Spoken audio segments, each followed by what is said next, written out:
अमल फिर उसे लेकर पढ़ाने लिखाने में लग जाना पड़ेगा। चिरकाल तक क्या योग्य बनाते रहने में ही समय बिताऊंगा। दोनों भाई आजकल के नई दुनिया के लड़के हैं, कोई भी बात उनके मुंह में रुकावट नहीं डालती। समाज में प्रतिष्ठा प्राप्त करके अब अमल ने अपना मस्तक बहुत ऊंचा उठा लिया है। पहले वह स्कूल के छात्र की भांति रहता था, अब वह मानो समाज के प्रतिष्ठित लोगों की तरह हो गया। कभी कभी सभा में साहित्यिक निबंध पढ़ता है, संपादक और संपादक के प्रतिनिधि उसके घर आकर बैठे रहते हैं, उसे निमंत्रित करके खिलाते पिलाते हैं। तरह तरह की सभाओं के सदस्य और सभापति बनने के लिए उसके पास अनुरोध करने के लिए लोग आया करते हैं। भूपति के घर में दास दासियों और आत्मीय स्वजनों की आंखों में उसके सम्मानित पद का स्थान बहुत ऊंचाई पर चढ़ गया है। मंदाकिनी ने इतने दिनों तक उसे कोई खास व्यक्ति नहीं समझा था।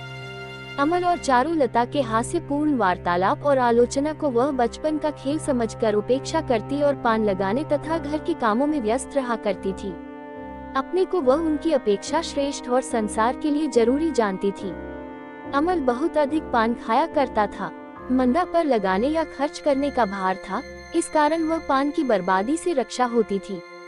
अमल और चारुलता षड्यंत्र करके मंदा के पान का भंडार लूट लेने में आनंद पाते थे और यह काम उनके लिए एक तरह का आमोद था। किंतु इन दोनों शौकीन चोरों का ये परिहास मंदा को आमोदजनक नहीं मालूम होता था। असल बात यह है कि एक आश्रित दूसरे आश्रित को अच्छी निगाहों से नहीं देखता। अमल के लिए मंदा को जो कुछ अतिरिक्त काम करना पड़ता था, उनसे मानो वह कुछ अपना अपमान मालूम करती थी। चारुलता अमल के पक्ष में थी, इसलिए मुंह खोलकर वह कुछ कह नहीं सकती थी, किंतु अमल की अवहेलना करने की कोशिश बराबर ही जारी रहती थी। मौका पाते ही दास दासियों को सुनाकर चुपके से अमल के नाम पर खोज लगाने में वह बाज नहीं आती थी। वे लोग भी उसमें शामिल हो जाते थे। किंतु जब अमल का उत्थान आरंभ हुआ, तब मंदा को मालूम हुआ कि अब वह पहले का अमल नहीं है। अब उसकी संकुचित नम्रता एकदम घट गई है। दूसरे की अवज्ञा करने का अधिकार मानो यम उसी को प्राप्त है। संसार में प्रतिष्ठा प्राप्त करके जो पुरुष स्वयं रहित होकर बेधड़क अपना प्रचार कर सकता है, जिस मनुष्य ने एक निश्चित अधिकार पा लिया है, वह समर्थन पुरुष सहज ही में नारी की दृष्टि आकर्षित कर सकता है। मंदा ने जब देखा कि अमल चारों तरफ से ही श्रद्धा पाने लगा है, तब उसने भी अमल के ऊंचे मस्तक की तरफ मुंह उठाकर देखा। अब इस हालत में पान चुराने की जरूरत नहीं रह गई। अमल की प्रसिद्धि बढ़ जाने से चारुलता का इस तरह एक नुकसान हुआ, उसके षड्यंत्र का कौतुक बंधन छिन्न हो गया। अब तो अमल के पास पान स्वयं हाजिर हो जाता है, कोई अभाव नहीं रहता। इसके अतिरिक्त वे दोनों दल संगठन करके मंदाकिनी को तरह तरह की युक्तियों से दूर रखकर जिस प्रमोद का उपभोग करते थे, वह भी नष्ट हो जाने की घड़ी आ गई। मंदा को दूर रखना कठिन हो चला। अमल के मन में ये धारणा दृढ़ हो जाना कि चारुलता ही उसकी एकमात्र मित्र है, ये बात मंदा को अच्छी नहीं लगती थी। पहले की अवहेलना को सूद और अमल के साथ चुका देने को ये तैयार हो गई। इसलिए अमल और चारू जो ही परस्पर एक दूसरे के सामने आ जाते, त्यों ही मंदा किसी न किसी बहाने बीच में पहुंचकर ग्रहण लगा देती। हठात उसमें ये परिवर्तन देखकर उसकी अनुपस्थिति में उसका परिहास कर सकने का मौका मिलना भी चारुलता के लिए कठिन हो गया। मंदा का ये बिना बुलाए ही प्रवेश होना चारुलता को जितना कष्टकर मालूम होने लगा, उतना अमल को नहीं। ये बतलाने की कोई जरूरत नहीं है। विमुख रमणी का मन धीरे धीरे उसकी तरफ लौटा आ रहा है, इससे वह मन ही मन एक प्रकार के कौतूहल का अनुभव करने लगा था। किंतु जब चारुलता दूर से ही मंदा को देखकर तीव्र मृदु स्वर में कहती, वह चली आ रही है, तब अमल भी कहता, हाँ देखो ना, इसने तन कर मारा है। दुनिया के अन्य सभी संसर्गों के प्रति असहिष्णुता प्रकट करने की उसकी एक आदत सी पड़ गई थी। अमल उसे अचानक क्या कहकर छोड़ देता। अंत में मंदाकिनी एकदम पास आ जाती, तब अमल मानो बलपूर्वक सज्जनता दिखलाकर कहता, मंदा भाभी, आज क्या तुमने अपने पान के डब्बे में कुछ गड़बड़ी का लक्षण देखा है? मंदा, जब मानते ही तुरंत पा जाते हो, तब भाई चोरी करने की क्या जरूरत है? अमल, मान कर पाने से उसमें ज्यादा सुख है। मंदा, तुम लोग क्या पढ़ रहे थे? पढ़ो ना भाई, रुक क्यों गए? मैं पढ़ना सुनना बहुत ही पसंद करती हूँ। इसके पहले पाठानुराग के लिए यश अर्जन करने की चेष्टा मंदा में कभी नहीं देखी गई थी, किंतु कालो ही पलवत्तर।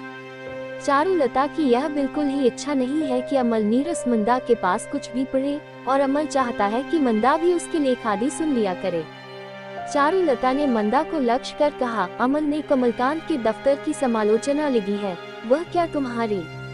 मंदा, मानती हूँ कि मैं मूर्ख हूँ, फिर भी सुनने से क्या एकदम ही न समझ सकूंगी। तब किसी दूसरे दिन की बात अमल को याद पड़ी। चारुलता और मंदा ताश खेल रही थी। ऐसे ही समय अपना लेख हाथ में लेकर अमल खेल की बैठक में पहुंच गया।